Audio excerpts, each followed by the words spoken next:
Assalamualaikum warahmatullahi wabarakatuh. Saya Ikatrina Maulidia Rizka Famia, mahasiswa Fakultas Hukum Universitas Bilfat yang saat ini berada di tahun kedua semester 4. Pada salah satu pertemuan hukum internasional, ada satu tugas yang diberikan oleh dosen kami Bapak Jibril, yakni mempresentasikan salah satu materi hukum internasional. Nah, berikut presentasi dari saya. Pada sesi kali ini saya mengambil tema tentang pendahuluan hukum internasional yang di dalamnya nanti akan ada definisi, akan ada ruang lingkup, unsur dan lain sebagainya.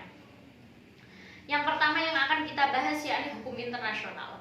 Hukum internasional atau dalam istilah Belandanya ini dikenal dengan international law merupakan hukum yang mengatur aktivitas berskala internasional.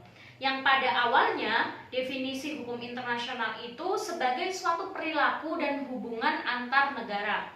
Namun seiring berjalannya waktu, definisi tersebut meluas, yakni hukum internasional ini bukan hanya sebagai perilaku atau hubungan antar negara, tapi juga menyangkut struktur dan perilaku organisasi-organisasi internasional pada batas-batas tertentu, tentang perusahaan multinasional dan individu-individu yang nanti akan atau dengan individu-individu internasional. Nah, pada sebelum Perang Dunia Kedua, hukum internasional ini diartikan sebagai keseluruhan asas dan kaidah yang mengatur hubungan antar negara. Tapi menurut J.G. Starke dalam salah satu bukunya yang berjudul An Introduction to International Law, beliau mengatakan bahwa hukum internasional ini merupakan sekumpulan hukum yang sebagian besarnya terdiri dari asas dan peraturan tingkah laku yang mengikat negara-negara dan karenanya ditaati dalam hubungan internasional satu sama lain. Bukan hanya itu, banyak juga para ahli yang menyampaikan pendapatnya tentang definisi hukum internasional. Ada J.L. Bradley, ada Sugeng Istanto, Jawahir Tantowi, dan Mohtar Kusumaatmadja. Nah, Mohtar Kusumaatmadja ini kemudian mendefinisikan hukum internasional sebagai keseluruhan kaidah dan asas yang mengatur hubungan atau persoalan yang melintasi batas-batas negara. Nah, kriteria persoalan dalam definisi ini antara lain yakni persoalan yang pertama, persoalan antar negara dengan negara. 2. Persoalan antar negara dengan subjek hukum lain bukan negara. Dan yang ketiga yakni persoalan antara subjek hukum lain bukan negara dengan subjek hukum lainnya. Setelah kita membahas tentang definisi hukum internasional, menginjak ke substansi yang kedua yakni ruang lingkup. Nah, dalam ruang lingkup hukum internasional ini di dalamnya terkandung substansi yang pertama yakni pasti ada unsur subjek atau perilaku. Yang kedua ada hubungan antar subjek. Yang kedua ada objek yang kemudian mencakup dalam suatu pengaturan tersebut. Yang ketiga yakni prinsip dan kaidah-kaidah hukum yang digunakan dalam hukum internasional. Kemudian dari substansi ruang lingkup tersebut dapat diklasifikasikan ruang lingkup hukum internasional ada 2, yakni hukum internasional publik, yakni keseluruhan kaidah dan asas-asas hukum yang mengatur hubungan atau persoalan yang melintasi batas-batas negara yang bukan persoalan perdata. Nah, hukum internasional publik ini bisa berupa hukum tertulis maupun tidak tertulis. Nah, seperti halnya hukum publik ini, di sini disebutkan bahwa persoalan yang melintasi batas yang bukan bersifat perdata. Persoalan yang bukan bersifat perdata ini bisa juga disebut dengan hukum pidana internasional. Maka dari itu hukum internasional publik ini nama lainnya hukum perdata internasional. Ruang lingkup hukum internasional yang kedua yakni hukum perdata internasional. Sangat berbeda dengan hukum internasional publik. Hukum perdata internasional ini merupakan keseluruhan asas atau kaidah yang mengatur hubungan perdata yang melintasi batas negara. Bukan hanya itu, hubungan perdata internasional ini nantinya juga akan mengatur hubungan perdata antar para pelaku hukum yang masing-masing tidak pada hukum perdata yang berbeda.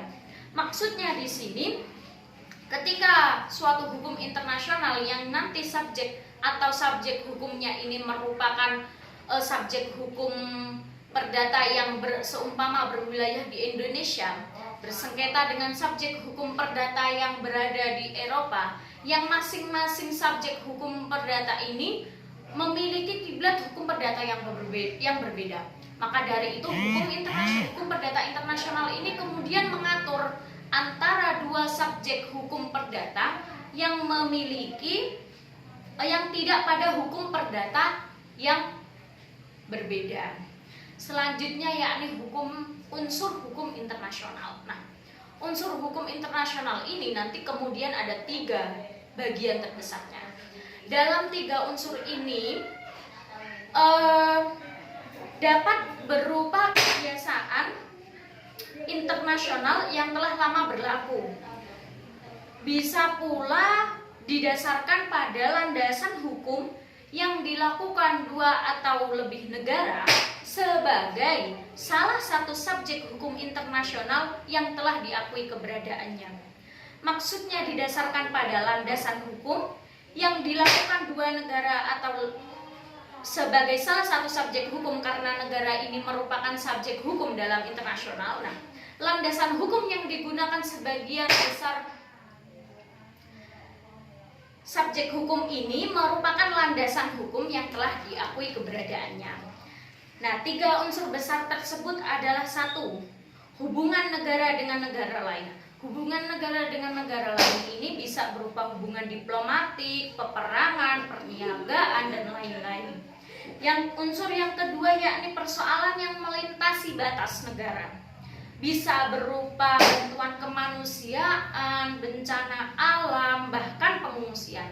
Unsur yang ketiga yakni adanya hak dan kewajiban. Selanjutnya yakni pada materi bentuk hukum internasional. Seperti yang kita ketahui bahwa bentuk hukum ini ada 2, yakni tertulis dan tidak tertulis.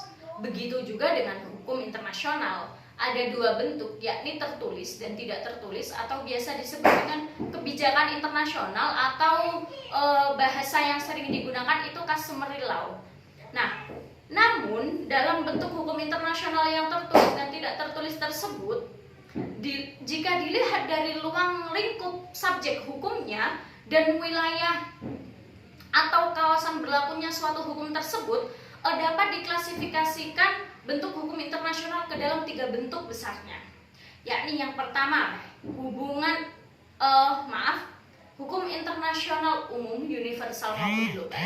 Seperti halnya umum, maka hukum internasional ini berlaku secara umum di seluruh dunia terhadap semua atau sebagian besar subjek hukum internasional pada umumnya dan negara-negara pada khususnya.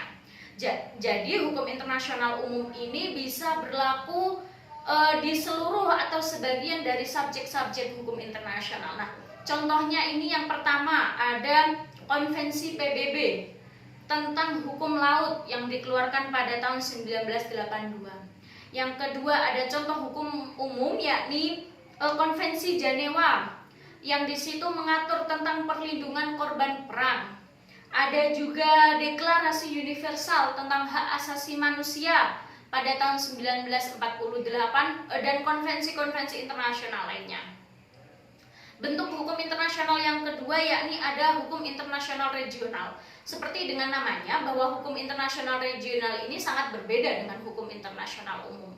Hukum internasional regional ini hanya berlaku pada ruang lingkup yang lebih terbatas atau hanya berlaku di kawasan-kawasan tertentu. Dengan contohnya seperti European Law. European Law ini hanya berlaku di daerah Eropa saja. Nah, European Law ini dikembangkan dalam kerangka organisasi internasional regional Uni Eropa. Nah, organisasi internasional regional Uni Eropa ini biasa disebut dengan European Union. Dan banyak lagi contoh dari hubungan internasional regional. Kemudian yang ketiga, bentuk hukum internasional yang ketiga yakni hukum internasional khusus atau special international law. Hukum internasional khusus ini dicirikan dengan subjek hukum internasionalnya itu tunduk atau menjadi pihak di dalamnya, tidak memandang kawasan di mana subjek hukum itu berlaku. Seperti contoh, perjanjian Indonesia dengan Amerika tentang kerjasama ilmu pengetahuan dan teknologi. Yang kedua, perjanjian Indonesia dengan Malaysia tentang garis batas wilayah dari kedua negara yang berada di Pulau Kalimantan, dan organisasi-organisasi antar negara lainnya. Karena itulah, hukum internasional dalam perkembangannya itu tidak hanya sebatas mengatur hubungan antar dua negara, tapi bahkan aspek yang lebih besar dari itu. Hal itu juga dipengaruhi perkembangannya dengan munculnya organisasi internasional permanen. Nah, organisasi internasional permanen ini seperti yang kita ketahui ada PBB, ada WHO, ada ICAO, dan lain sebagainya. Bukan hanya munculnya organisasi internasional, pada saat itu peristiwa-peristiwa juga banyak yang mendukung tentang adanya hukum internasional ini, yakni pada saat itu ada pembentukan pengadilan Tokyo yang mengadili penjahat perang, ada juga pembentukan ICTY, ada juga gerakan perlindungan hak asasi dan kebebasan individu yang bahkan saat itu disponsori langsung oleh PBB, dan banyak perkembangan, dan yang kemudian peristiwa-peristiwa tersebut yang kemudian akan selalu mempengaruhi perkembangan selanjutnya dari hukum internasional tersebut. Sekian dari saya, kurang lebihnya mohon dimaafkan nanti apabila ada informasi-informasi yang saya sampaikan mungkin kok kurang tepat atau ada kesalahan atau apapun, silahkan disampaikan di kolom komentar. Terima kasih. Ihdinas siratal mustaqim, wabillahi taufiq wal hidayah. Assalamualaikum warahmatullahi wabarakatuh.